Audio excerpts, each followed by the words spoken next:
In today's video, I am going to teach you how to remove a page break in Excel. If your worksheet is showing unwanted page breaks, Excel gives you a quick way to clear them and return the sheet to a cleaner layout.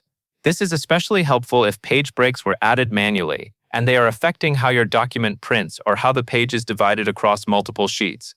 By resetting them, you can remove the custom breaks and let Excel return to its default print layout.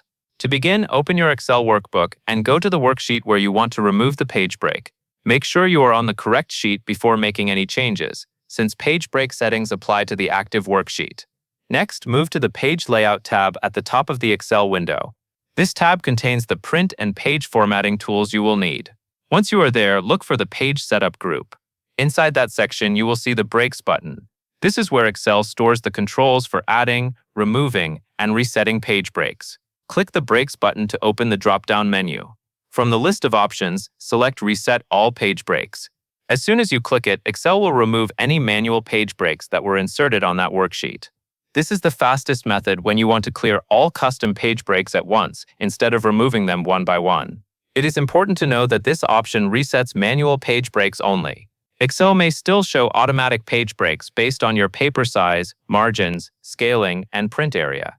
So if you still see page divisions after using this command, that usually means Excel is automatically determining where pages should split for printing. If you are preparing a worksheet for printing, this reset can make your layout easier to manage before adjusting other print settings. It can also help if the page breaks were moved accidentally and your printed pages no longer look right.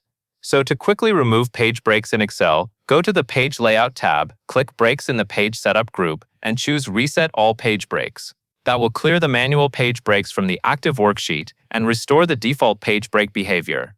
That covers everything you need to know.